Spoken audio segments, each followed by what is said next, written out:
Greetings friends and fellow cigar box guitar enthusiasts. Del Puckett here, and in this video I want to address eliminating fret buzz, and I want to also talk about other types of buzzes, and I don't mean buzzes like you're thinking. I'm talking about buzzes on the instrument itself. So very first thing you want to consider is what is making the buzz, if you do indeed have a buzz. Now there's several ways that I check for buzz on these builds. So the very first thing I do is I just sight the neck. And what I mean by sighting the neck is I look down the edge of the neck and I compare that to the strings, and I look for any high frets or neck bow or anything that's going to cause any kind of deviation that might possibly contribute to fret buzz. Now in this case here, there's nothing that's going to give me any fret buzz. And then what I do is I just play each note individually, starting with the open string, and I'm listening.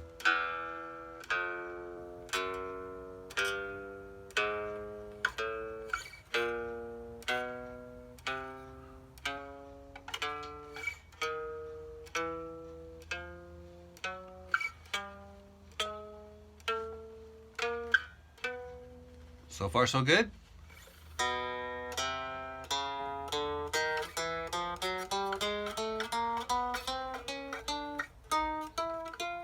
So far, so good. Now, the reason why I picked this guitar here is because on this string here, the high string, I have a buzz. And this is not your typical buzz. This is what I call a zinger. And a zinger is a very different kind of buzz. It's a buzz that doesn't come from high frets or fretting out or anything like that, or too low of a saddle. This sound, and I'm going to let you hear it here in just a second. This sound is caused by the slot or the slit or the groove in your saddle, and I've also seen it a result of the groove in either the nut or the zero fret. Causes the string to wiggle or not properly be seated inside this. And this is how you can tell. Now listen closely, because this is kind of hard to tell. It's hard to hear, but once you hear it, then you can't unhear it. Listen. It's that after effect. Listen. Kind of makes it almost like a sitar sound. Listen.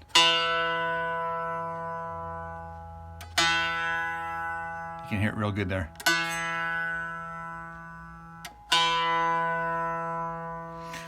So I figured it out that it's right in here, and the reason this is how I can figure it out, because if it was at the zero fret or the nut, then as soon as I put my finger here, it would go away. In this case here, it's not. I can still hear it. I can still hear it.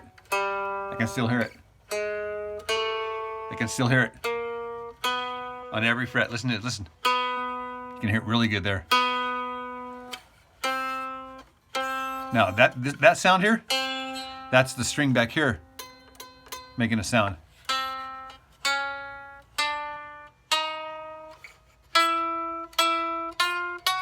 So what I'm going to do is I'm just going to get my little triangle file.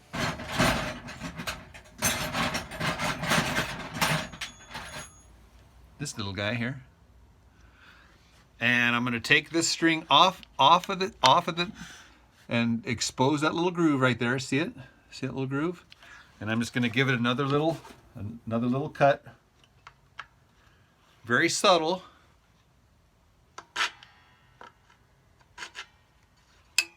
And then try it again. Still there. Try it again.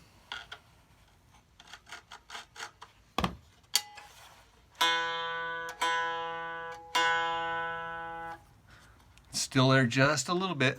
Try it one more time.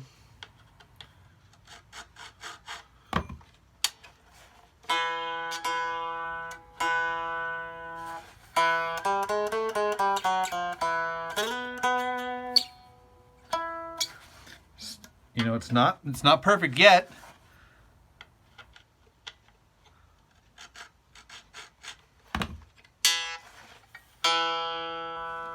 There it is.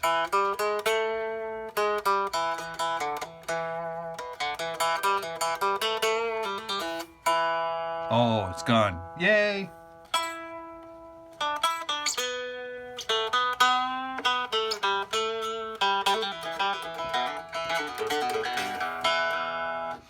But for typical fret buzz, what you can do is just raise your action. There's a few different ways to do that. You can take this thing out and put a business card underneath it, or you can just build a whole nother one of these things. They're pretty easy to build.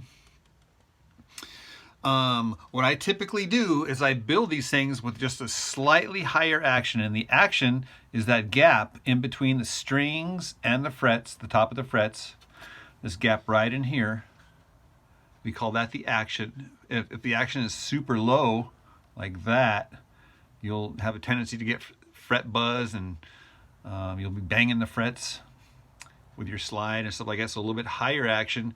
Now, if it's too high, all I do is I take this thing out and I start sanding, subtly sanding the bottom of it to get the action to be exactly where it needs to be. You don't want to go too low, or else you will have fret buzz and you'll have to like raise the action. So I always start off with high action and then move it down. So to recap, to eliminate fret buzz, the very first thing you do is make sure that your fretboard is straight, that all of your the frets are all straight, leveled, and dressed.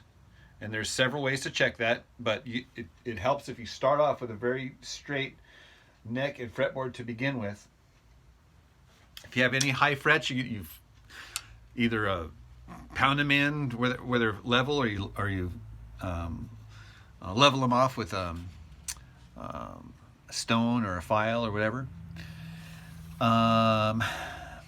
Obviously, this nut has to be a little bit. Doesn't have to be, but I mean, if you're buzzing down here, you can raise this nut just a little bit if you need to. The other thing is raising your saddle.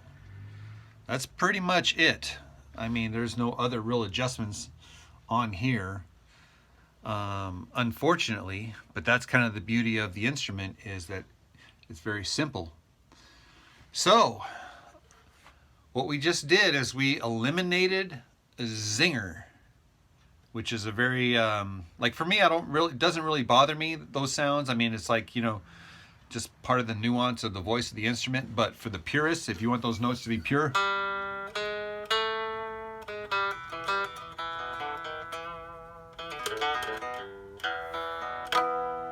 yeah, it's gone. Yay. So there you go, friends. Hope you enjoyed that. Hope you learned something. If you did, be sure to like these videos, comment, subscribe, share, all of the good things. And don't forget, there is a virtual tip jar in the upper right-hand corner of my YouTube channel. All right, I'll see you guys in the next one.